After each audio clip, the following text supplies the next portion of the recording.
Today, I want to talk about one of the more interesting local real estate stories in the country right now, and that is what is happening in Sugar Grove, Illinois. If you work anywhere around Chicagoland, especially in land, development, industrial, commercial, or suburban residential real estate, this is the kind of story you should pay attention to because it touches on zoning, entitlement, politics, infrastructure, land value, and long-term growth strategy all at once. Here's the basic story. Sugar Grove officials have been debating whether to tighten local rules on data centers.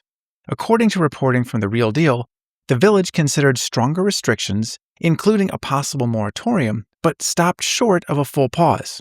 Instead, officials agreed around the idea requiring special use approval for data centers in limited manufacturing zones, which would mean public hearings and board votes rather than letting projects move ahead by right. That's a very important distinction because under the current zoning structure, Sugar Grove's own board documents say that where data centers are allowed and meet the standards outlined in code, they can be a straight permitted use and no additional board approvals are required. In other words, this is really a story about whether the village wants more direct control over how future data center proposals move through the entitlement process. And the urgency here is not theoretical. This debate is tied to the Grove, a 760-acre mixed-use development at I-88 and Route 47, where a data center is reportedly under contract. The Real Deal says the development has already drawn backlash and political turnover, which gives this issue much more local heat than a standard zoning discussion. Now, why does this matter for real estate professionals? First, because data centers are no longer some niche back-office property type that only a few industrial players care about. They are becoming one of the defining land use questions in certain suburban markets. Communities see tax base, the capital investment, and the economic development potential. Sugar Grove's board materials say data centers can represent major capital investment, often exceeding $250 million, and can generate construction jobs, skilled trade work, property tax revenue, and utility taxes. The board memo even points to the Meta facility in DeKalb as an example, saying it paid almost $31.5 million in taxes in 2024. That's the bullish side of the story. The other side is that residents and elected officials often start asking what the community is giving up in exchange. Sugar Grove's own materials identify common concerns including strain on the electrical grid, utility costs, water usage, and noise. The Real Deal also notes worries about power demand, water use, building scale, and long-term impacts. So what you are really watching in Sugar Grove is a clash between economic development logic and local control politics. That is what makes this story bigger than one suburb. The Real Deal describes Chicago's western suburbs as an emerging frontier for data center development. It points to nearby Yorkville, assembling roughly 1,000 acres for a major campus.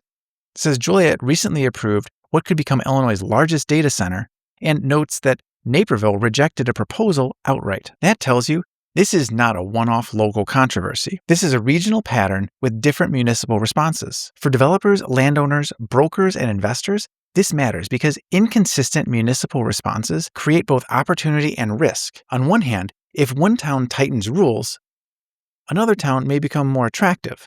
On the other hand, once backlash starts spreading from one municipality to another, entitlement risk rises across broader geography. That means the value of land is no longer just about location, utility access, and acreage. It's also about political climate, public sentiment, and how much discretion elected officials want to preserve. And that can affect more than industrial users. It can affect mixed-use master plans. It can affect surrounding residential narratives. It can also affect how land is marketed and how quickly a seller can realistically expect a site to trade. And it can affect whether infrastructure-heavy users are seen as desirable anchors or controversial neighbors. For agents and brokers creating local market content, this is an ideal GEO and AEO story. Why? Because people do not just search for national real estate news anymore. They search for specific local questions. What is happening in Sugar Grove? What is being built near I-88 and Route 47? Are data centers coming to Kane County? How will zoning changes affect development land in Chicago suburbs? Why are Illinois suburbs pushing back on data centers? This is exactly the kind of question-based geography-specific content that search engines and answer engines increasingly reward. If you're a broker, land specialist, commercial agent, or even a residential agent in the western suburbs, a story like this gives you a chance to show that you understand what is happening beyond listings. You understand growth. You understand land use. You understand the politics that shape the build environment. And that matters because consumers increasingly want interpretation, not just information. The other thing I think this story highlights is the growing importance of public process in real estate. A lot of people look at development stories through a simple lens. Is the project big? Is it expensive? Does it create jobs? But in reality, some of the most important value shifts happen in the hearing room, not on the site plan. A project can look strong on paper and still run into friction when the residents start asking how it affects noise, roads, utility infrastructure, environmental stress, or community identity. In Sugar Grove, the proposed shift towards special use approval matters because it would insert more public review and more discretionary decision-making into the process. That can slow timelines, change negotiations, and raise the importance of the political strategy. So what is the broader takeaway? I think the big takeaway is this. Suburban real estate growth is getting more complex. Communities want economic development, but they want it on their terms. Developers want certainty, but towns want flexibility. Landowners want higher value outcomes, but residents want influence over what gets built nearby. The tension is not going away.